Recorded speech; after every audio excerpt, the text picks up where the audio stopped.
नमस्कार प्यारे दर्शकों, नक्षत्र तक आपका अपना यूट्यूब चैनल। मैं आदित्य द्विवेदी, आपका ज्योतिष मित्र। आज एक नए विषय वस्तु के बारे में आपको जानकारी देंगे।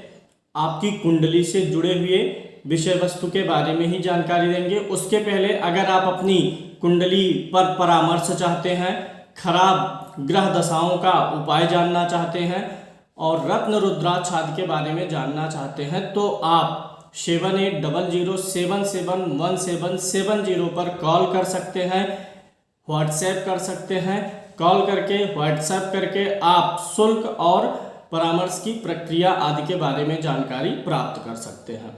चलिए शुरू करते हैं। आज के एक नए रोचक विषय वस्तु पर चलते हैं।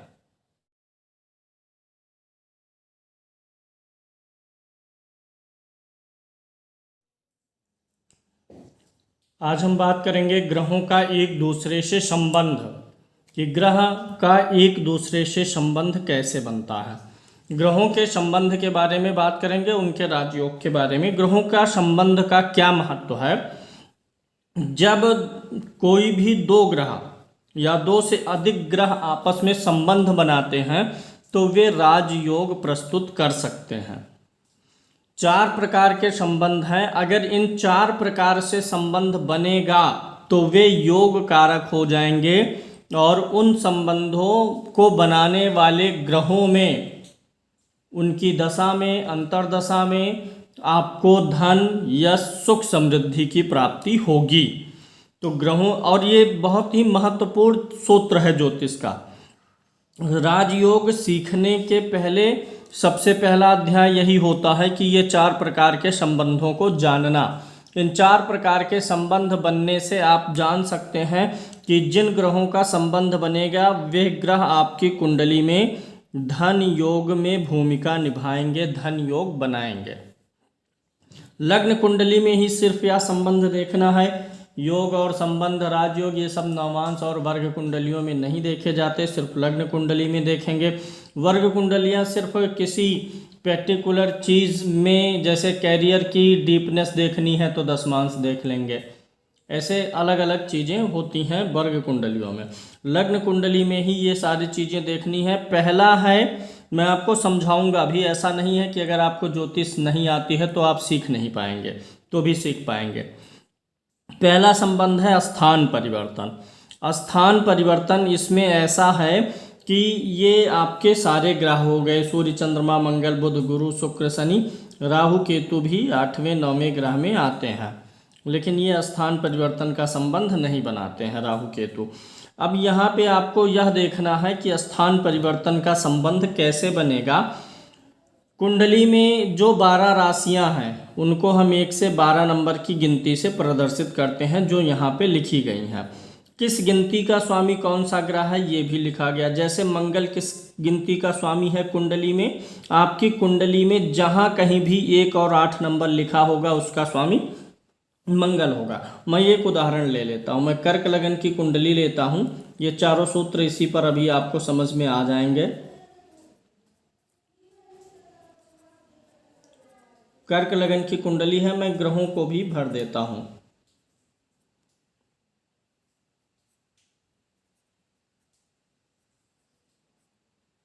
ये वस्तुतः मेरी ही कुंडली है, क्योंकि मैंने देखा कि ये चारों प्रकार के संबंध इसमें बन रहे हैं तो मुझे लगा समझाना आसान है।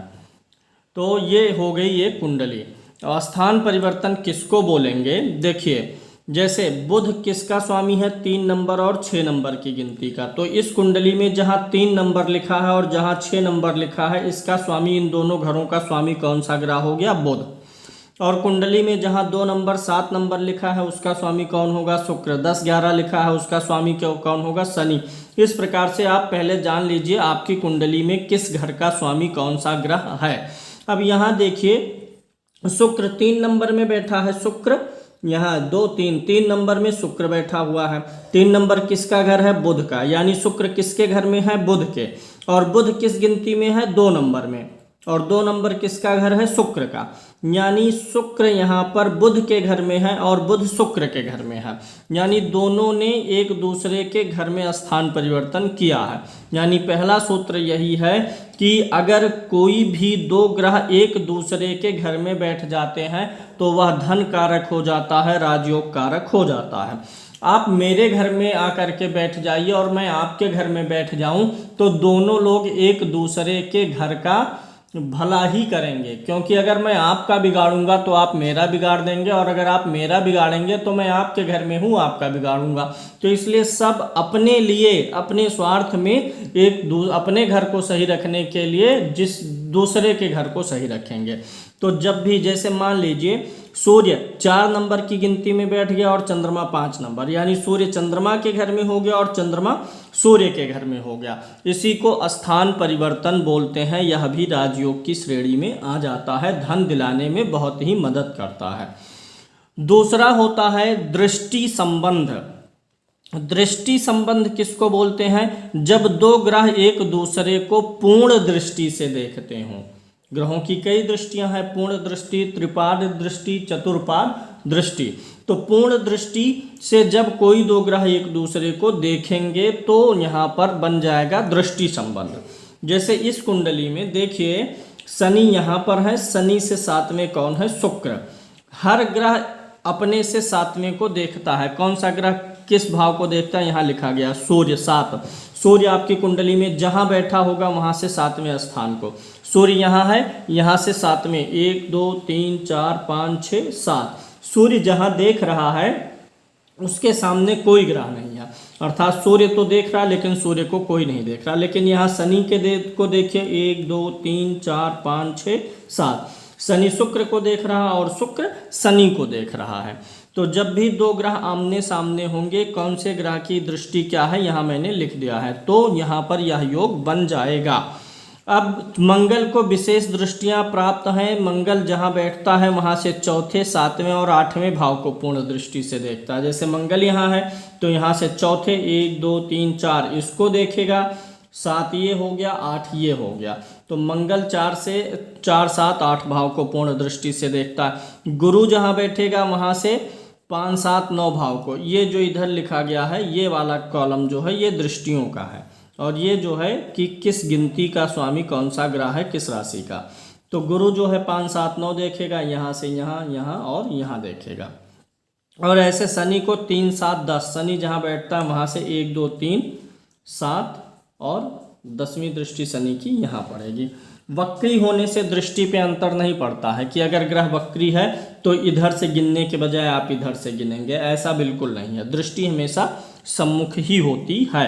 तो दृष्टि संबंध हो गया। 2 ग्रह आमने सामने बैठते हैं तो अपनी दशा महादशा में वे योग कारक हो जाते हैं। उन दोनों में से कोई ना कोई एक आपको अच्छा रिजल्ट देने वाला अवश्य होगा। हो सकता है दोनों ही अच्छा रिजल्ट दें, लेकिन एक तो कम से कम अच्छा रिजल्ट देने ही वाला रहेगा।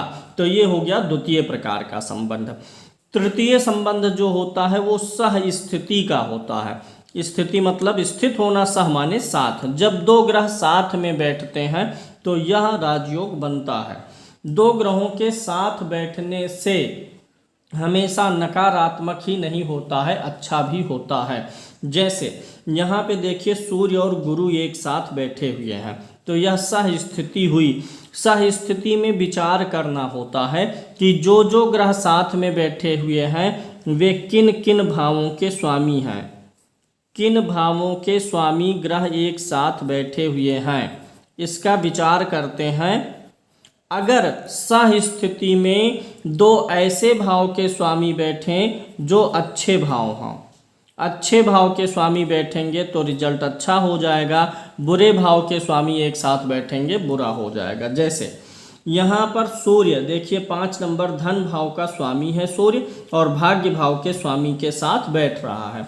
तो कोई भी ग्रह भाग्य केंद्र या त्रिकोण के स्वामी के साथ जो ग्रह बैठेगा वह जो है सह स्थिति में उत्तम स्थिति को पाएगा। अब जैसे धन वाला योग है, धन का स्वामी ग्रह जो है 6वें 8वें 12वें के साथ बैठेगा तो अशुभ हो जाएगा। और अगर केंद्र के स्वामी या त्रिकोण के स्वामी के साथ केंद्र त्रिकोण में ही स्थिति बनेगी तो योग अच्छा हो जाएगा। अच्छा, मैंने देखा है बहुत सारी कुंडलियों में ऐसा ही स्थिति में मंगल साथ में है, राहु साथ में है, लोग ये हो जाता है अंगारक दोष।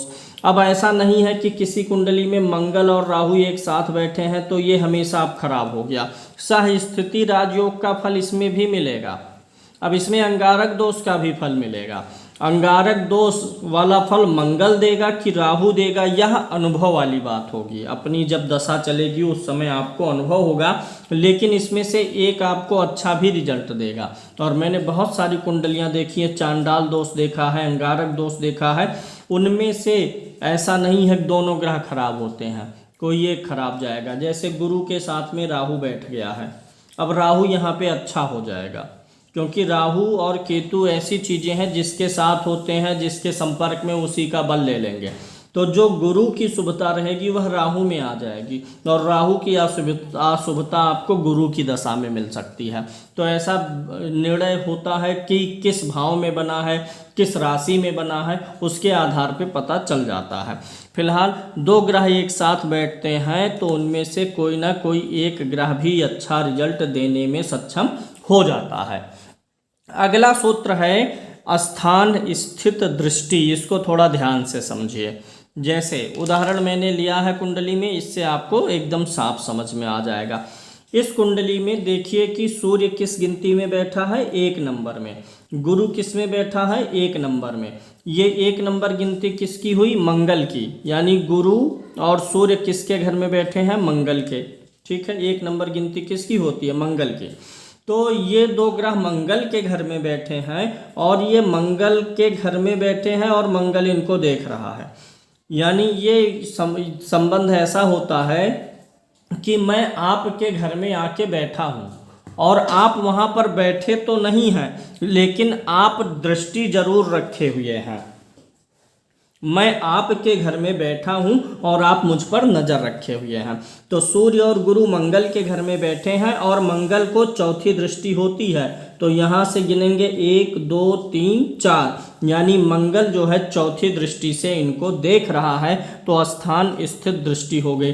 दूसरा उदाहरण यहाँ पर इसी कुंडली में शनि किस गिनती में है, 9 नंबर पर है। 9 नंबर किसका घर होता है, गुरु का होता है। यानी शनि 9 नंबर में है, 9 नंबर गुरु का है। अगर गुरु की दृष्टि इस घर पर पड़ गई तो यह स्थान स्थित दृष्टि का राजयोग बन जाएगा।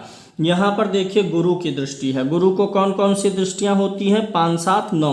गुरु यहीं पर है, 9वीं दृष्टि पड़ रही है। 1 2 3 4 5 6 7 8 9। शनि गुरु के घर में है और जिसके घर में है वह ग्रह देख रहा है तो राजयोग हो जाता है। अब यहाँ देखिए राहु किसके घर में है, शनि के घर में। 11 नंबर शनि का है। राहु शनि के घर में है और शनि को 3 7 10 दृष्टि है। 1 2 3, शनि की तीसरी दृष्टि राहु के ऊपर पड़ रही है। तो यहाँ भी यह संबंध बन रहा है। यानी इस कुंडली में 3 संबंध स्थान दृष्टि के बन रहे हैं। सह स्थिति का बस यही एक संबंध है, सूर्य और गुरु एक साथ है। दृष्टि संबंध में जो है एक दूसरे को देखना, आमने सामने होना, या एक दूसरे को, यहाँ पर मैंने दृष्टियाँ समझा दी हैं। दृष्टि संबंध शनि शुक्र का बन रहा है, राहु केतु का हमेशा होता है, इसलिए उसकी गिनती नहीं करेंगे। और स्थान परिवर्तन शुक्र और बुध का बन रहा है। तो आप ध्यान से देखिए, इसको ना समझ में आए एक बार में तो 2 बार देख लेंगे तो पूरा पूरा और पक्का पक्का समझ में आएगा ही आएगा। तो ये 4 प्रकार के संबंध बहुत ही महत्वपूर्ण हैं और आप कमेंट करके बताइए कि इनमें से कौन सा संबंध आपकी कुंडली में कितनी बार बन रहा है। उस ग्रह की दशा, महादशा, अंतरदशा में लाभ हो सकता है। और इस चीज़ों में क्या है कि अस्त ग्रह नहीं होना चाहिए। जैसे मान लिया कि दृष्टि संबंध बन रहा, सह स्थिति में अगर ग्रह अस्त है तो उसका रिजल्ट डाउन हो जाएगा, नीच है तो डाउन हो जाएगा। तो इस सारी चीज़ों का भी ख्याल रखा जाता है। कार्यक्रम पसंद कर दीजिए, लाइक का बटन दबा दीजिए, शेयर करिए और सब्सक्राइब करिए। आज के लिए इतना ही, फिर मिलेंगे अगले कार्यक्रम में।